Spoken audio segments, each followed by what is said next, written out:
Today on Psych with Mike, we're going to talk about the very real effects of social rejection. Stay tuned.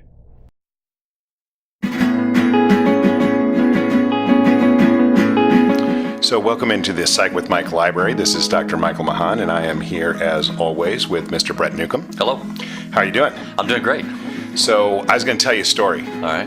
I grew up, I was born in Granite City, Illinois. I read that book. I was born. It's the first chapter. Yeah. Yeah. Did you like it? Not the first chapter. Yeah. Yeah. So do you know where Granite City is? I do actually, where my son was born. Your son was born in Granite City? Yeah. I'm sorry. But He was the only baby in the hospital at the time. I don't doubt that. Yeah. Granite City has changed a lot. Well, that hospital's closed down now. And Yeah. moved, yeah. 23 years later. So for those who are not familiar with St. Louis, Granite City is across the river, so it's on the east side in Illinois. Across the river and through the woods. Yes, Yeah. and it was originally built as a community for middle-class individuals who were working at the steel mill, and as the steel mill started to decline, it became less and less of a nice place. And when I was born and lived there, it was very, very rundown. It's even more rundown now, but I went from blue collar to no collar. Yeah, and few teeth. Yeah. But and if you are in Granite City and you are listening to this, I love you because, as I said, I spent a lot of time there. We don't want you to feel socially rejected by our judgmental comments. Absolutely do not. But I walked to school every day. Yeah. And people, make these jokes about, I walked uphill. It wasn't uphill, but we did walk to school every day. So did I, where I grew up. Yeah. And, and our parents didn't take, and now in kindergarten, maybe she walked me. I don't really remember.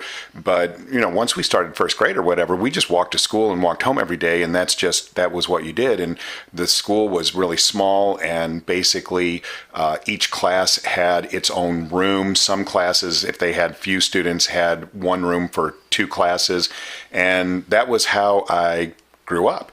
And I didn't know any different until we moved to St. Louis when I was going into sixth grade. And the first day of school, so I had been to the school and I was really not looking forward to it because this was a big middle school and you had to change classes and you had to get a locker. And so I went out to the bus stop, which I didn't understand at the time. My mom took me out there, and this big yellow bus drove up. And you're trying to tell us you didn't ride the short bus. No, I didn't ride the short bus. But my mom was like trying to push me on this bus. I'm like, no, I'm not going. And she pushed me on. And the bus driver had just recently come back from Vietnam. And so he wore his fatigue jacket and that, the hat that Radar O'Reilly wore in MASH. Yeah. He wore that little knit cap. Yeah. And he wore white bobby socks with frill on them. Yeah. Did he have some gender identity issues? Dude, I don't know what was going on, but people liked him because back in the 70s, he had one of the coolest devices known to man, an 8-track tape player that he had hooked up in the bus with speakers in the bus. And so if you brought him an 8-track tape, he'd put it in and play it. He didn't even care what it was. And so every day, the guy who was in charge of the bus, his name was Jimmy Buckholtz, and he would get on the bus and he would hand the bus driver a cassette tape or 8-track tape cassette, and he would plug it in, and out through the speakers would pour this music that, for me, the harshest thing I had ever heard was Johnny Cash. And this music would come out of these speakers, and I literally thought it was the devil's music. And it was Led Zeppelin 4. And I would just sit on the bus, and I would cry the whole way to school. Got to school. So you didn't go home and ask your mom for a George Jones tape? Or? No. I didn't know what to do. And so this went on for a couple of weeks. Uh-huh. And every day I would go to this class with this teacher, Miss Kraft, who was the only person that seemed like that she cared about anything that was going on with me in the school. And finally, after about 2 weeks, she said, Mike, you're just going to have to figure out how to deal with this. Suck it up. And I was never once bullied. I never once got any harsh criticism. I never got beat up. For crying on the bus? Right. Yeah. But all I got or for was being from Granite City? Ignored. Yeah. And so that's kind of the topic today, is this idea of social rejection and what is the impact of social rejection, not only on the human psyche, but really on our biology. And this was something that you had brought up, and I was really happy that you had brought it up and sent it to me. Because I know so much about social rejection. Well, you say you do. You claim that you were rejected throughout your life. I'm like Groucho Marx. I wouldn't join any club that would allow me to be a member. Right. Yeah. So we both read a lot of research and editorializing information about social rejection and how much pain it can have. I think the biggest surprise for me in reading that is that they've run brain tests while they measure perceptions of social rejection. There's an experiment called the CyberBall experiment, which we'll talk about in a minute. But they measure that, and they find that the explosion points in the brain when you're experiencing social rejection are the same explosion points that occur in the brain when you're experiencing physical pain. That was so incredibly elucidating to me. Yes. And so they're looking at that with some excitement and some confusion, like, well, what is this? How do we understand this? What does this mean? So if, like, having a man or a woman that you love desperately and have invested your life with reject you and say, you know what, you smell bad, go away, can cause you physical pain. Does that mean it can cause you a heart attack, that it can lead to an early death? Does rejection cause you to become obese and diabetic? Where's the intersection between physical pain and psychological pain if they both manifest in the same place in the brain? So maybe they're the same thing. Yeah, and so it's a really incredibly interesting concept to think about and talk about. But as we were trying to have this conversation about that, then we started getting into, there are so many subsequent parameters that you need to evaluate, like a couple that we've already mentioned, the sense of status, social ranking. If you're from Granite City or if you're from the city of St. Louis, do you stand out in Ladue or Clayton? I remember years ago when I first moved to the St. Louis area and I was studying, and I came from another state to St. Louis to work in Arkansas, by the way. Arkansas, yeah, Little Rock, to teach high school.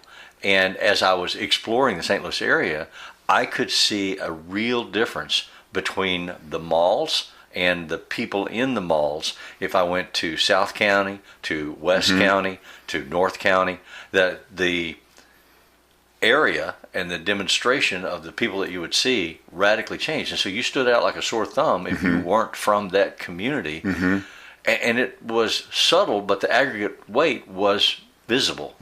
Wrong T-shirt, the wrong sports jersey, the wrong hat or no hat, or whatever it might be, tennis shoes. People subconsciously track all that.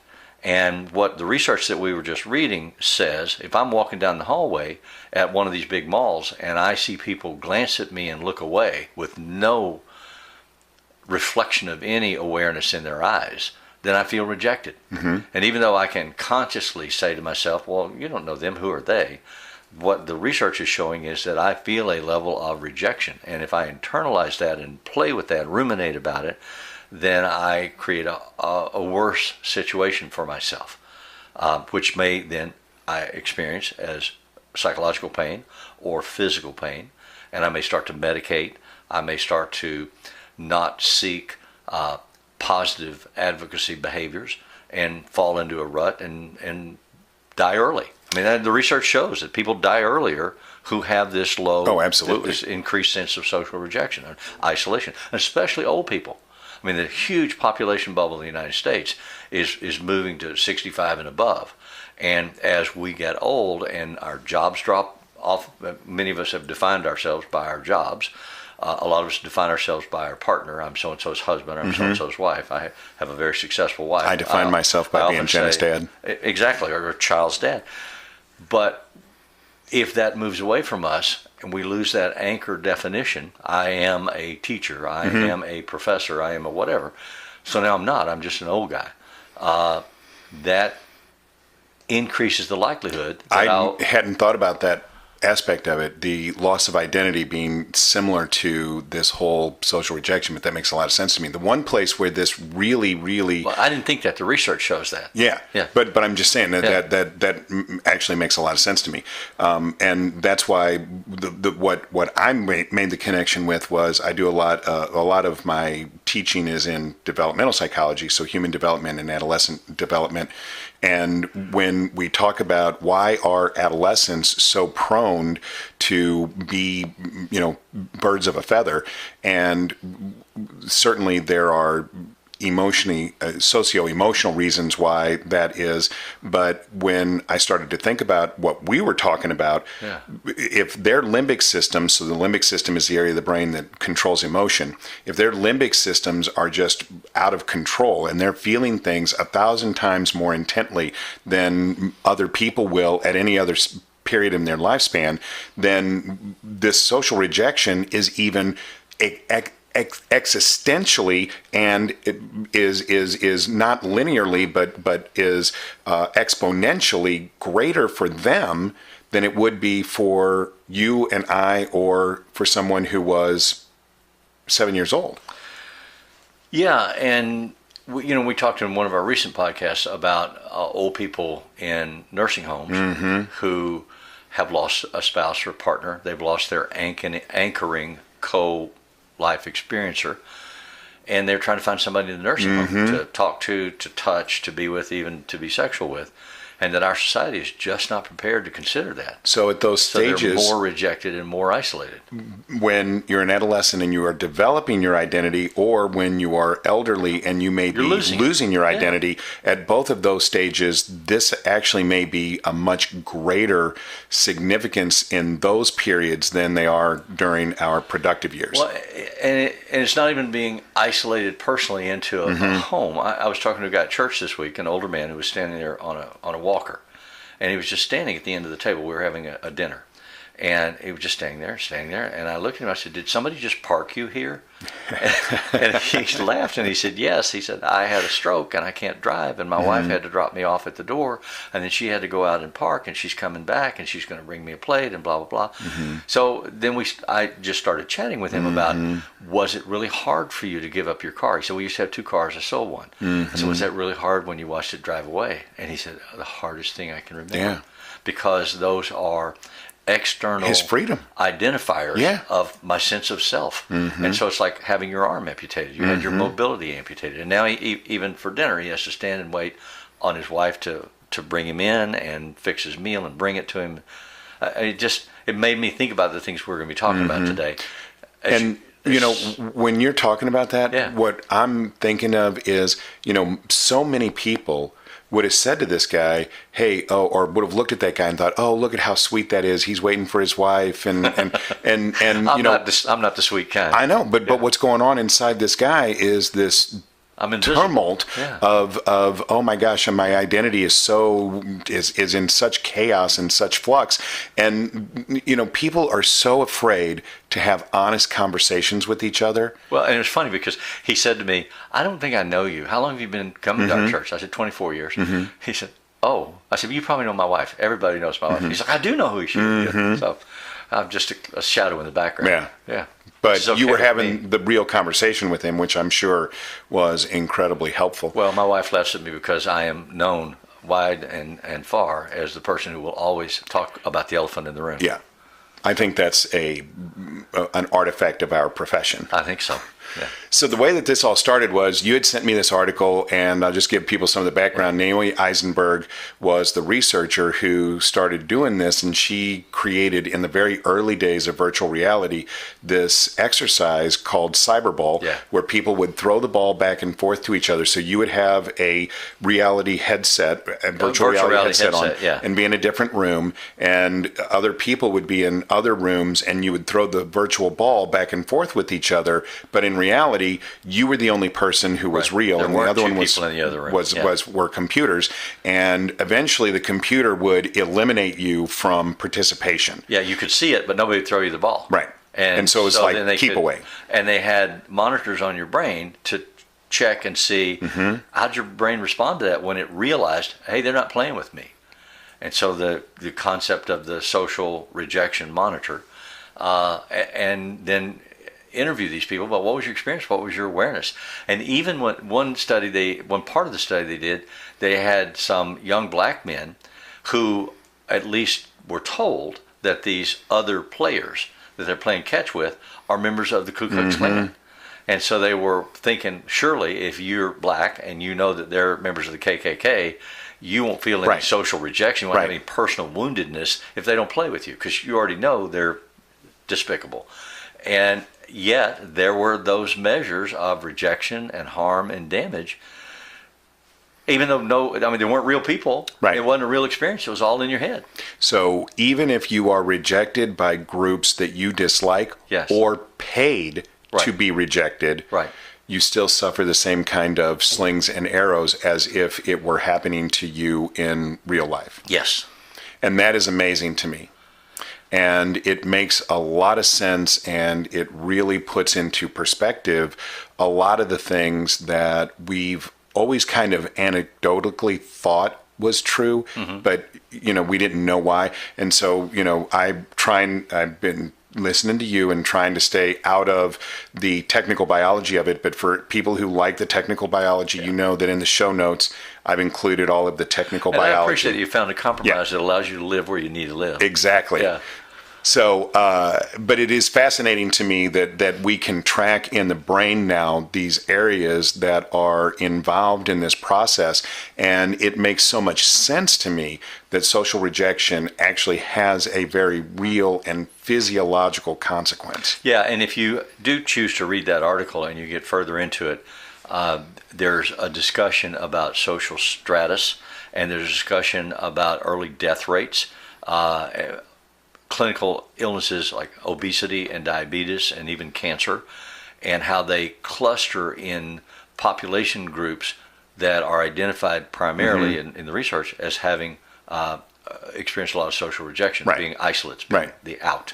Well, and so then that really brings up the whole idea, when people say the minority classes feel bad, or, social classes feel bad, and we've always thought, well, okay, yeah, we kind of anecdotally get that if you're isolated or rejected, that you probably feel bad. Now we know that actually has some real foundational support, that this is actually a biological process that's going on in the brain. Yeah, and it's there's all kinds of support evidence culturally to look at these concepts. I remember there was a Chief Justice of the United States named Roger Taney, who once ruled in a school case about separate but equal schools, that the plaintiffs were complaining that black kids in the South who had to go to separate schools weren't really having equal schools. They didn't have the same quality of teachers, they didn't have the same textbooks, the same quality of classrooms, or any of those things.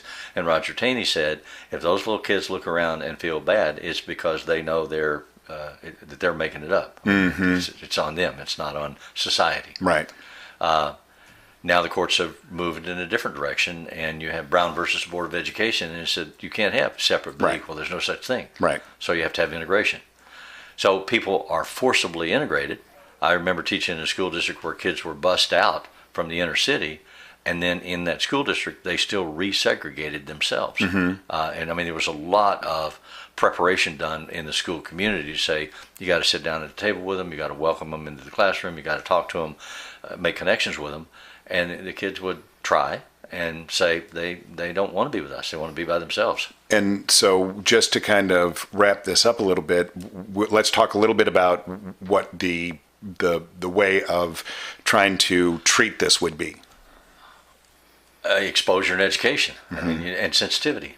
Well, so for that particular thing, but just in general, this malaise of social rejection, what we had looked at was that the concepts of mindfulness, which is something that people get a lot of play for, and may not necessarily mean a lot to anybody, but what for me was really, really impactful was this idea of the difference between top-down and bottom-up thinking, which in psychology is something that we know about, but that people may not know about in or know the what those mainstream. distinctions Right. are, yeah. So one of the links on the show notes is a video that explains this very well, but just in kind of a shorthand, basically bottom-up thinking means that information taken in through the sense organs directs and constructs your worldview, and top-down means that known information is used to construct your worldview. So the difference is that in bottom-up thinking, if I see a fly and I hear a fly, then I